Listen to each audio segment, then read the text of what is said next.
Recently, I was watching a video by the Command Zone, the set review to be specific, and in that video they said something very peculiar.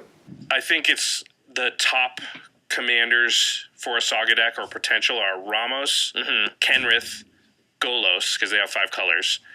But Atraxa probably is the best one because it proliferates and does interact with the Sagas, but you lose a color. It could be fine. I mean, Atraxa, I think, is fun just for the proliferate, and then Kenrith seems good just because you can... Just generically good. Yeah, so. Generically good enough and you'll stay alive. If you do build a Saga deck, I want to see the list. Yes, me too. Send it to us on Twitter or whatever. In the comments. A Saga EDH deck? I never even thought of that. Well, the fact that you're watching this video right now proves that I have now thought about that deck, and here it is. I tried to, besides the commander, stay on a budget of all cards less than $10 for this deck. This is outside of new cards because they will fluctuate in price very rapidly as packs are opened. Let's get into it.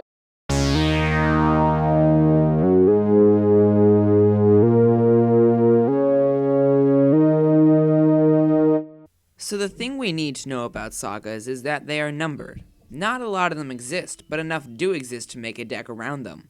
The second batch of things we need to know is that they are not only Sagas but enchantments, thus meaning enchantment synergies are great with these cards. Sagas, however, do die, which is the major downside of this deck. We can deal with that downside in 2 ways, recursion to bring these guys back, or by flickering the enchantments so that they re-enter with 1 counter and restart.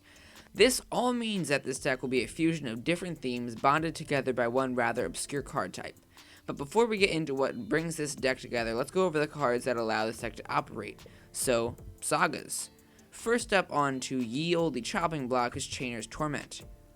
The flicker ability of other cards definitely aids this card, but no matter what, a big token is a big token, even if it does cost half of our life.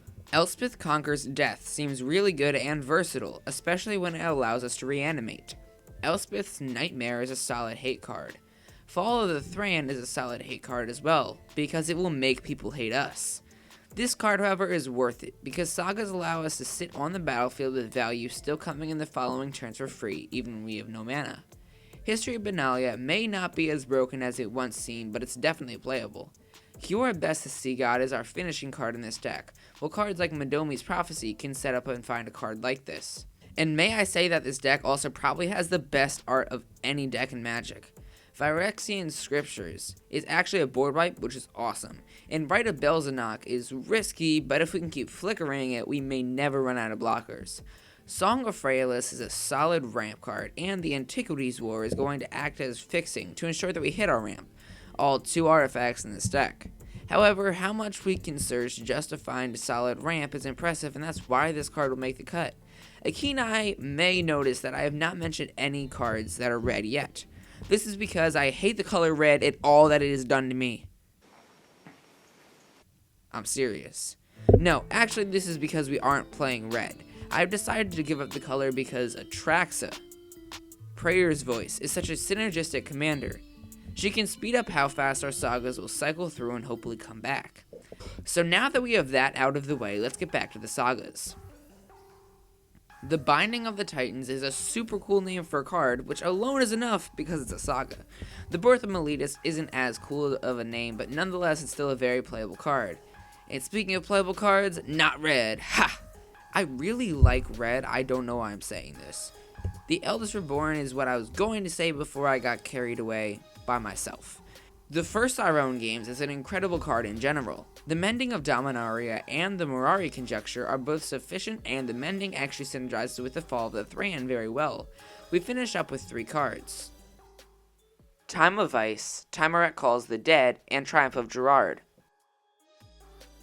So now that we have that out of the way, we can go into the fun part, everything else. Why not start with the general enchantment themes we are going to play in this deck? Because every Saga is an enchantment, we can do much good. Estrid, the Masked, is going to bring all of our dead Sagas back for another round with its ultimate. Eidolon of Blossoms and Setessan Champion are both going to trigger whenever an enchantment enters, not just if it was cast, thus proving its value. Legendary creatures like Tuvasa, Alayla, Daxos, and Zur create a powerful offense, especially in Zur as we get more Sagas from our deck. Mirror Maid and Dance of the Manse are both great at impersonating and bringing back our enchantments. Okay, but when could I snag Idyllic Tutor for this low of a price? This is great. Sphere of Safety is obviously great in this deck, but let's dive into Estra's Invocation for a second. Every turn this card will enter the battlefield as a different saga on one counter. Wowsies. Herald of the Pantheon and his white counterpart Starfield Mystic are both great in here. None are as great in this stack of cards as Starfield Nyx. These impressive synergies could keep going on and on with cards like Hannah, Ship's Navigator, and Archon of Sun's Grace. More cards like this are in the description, like Open the Vaults, below, so make sure to check out the deck list. But right now I would rather not bore you with more cards that are about the same. The last card we'll talk about in this section is a new Planeswalker called Calyx Destiny's Hand. This is a very focused card that synergizes heavily with this deck because of its recursion to enchantments. If we are playing Atraxa, then to boost up our sagas, we are going to want to play a few other proliferate effects so that theoretically we could cycle through a saga in a turn.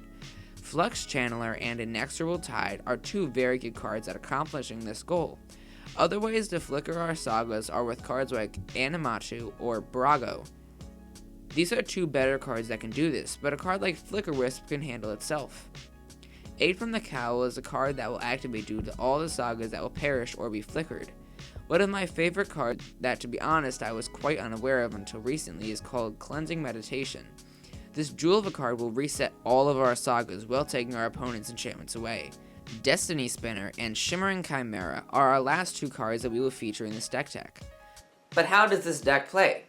To be honest, I'm not incredibly sure, but I do have a pretty good idea after spending hours on the playtest feature on Tapped Out. This deck was something of a brick originally with its mana curve, but after a lot of testing and noodling around, I've managed to fix that into a deck that moderately curves out as it goes. It's hard to identify one area of concern because sagas are so versatile, but it would probably be removal, which as with a lot of decks can be very spotty. However, due to those effects of sagas, no two games are really alike, which makes this deck really unique and really fun. I really hope you enjoyed this video and thank you so much for watching. It would be incredible if you guys could share this video and let the command zone know about this video. The rest of the deck, including removal, ramp, and board wipes, is in the description below, so thank you so much for watching and have a great day.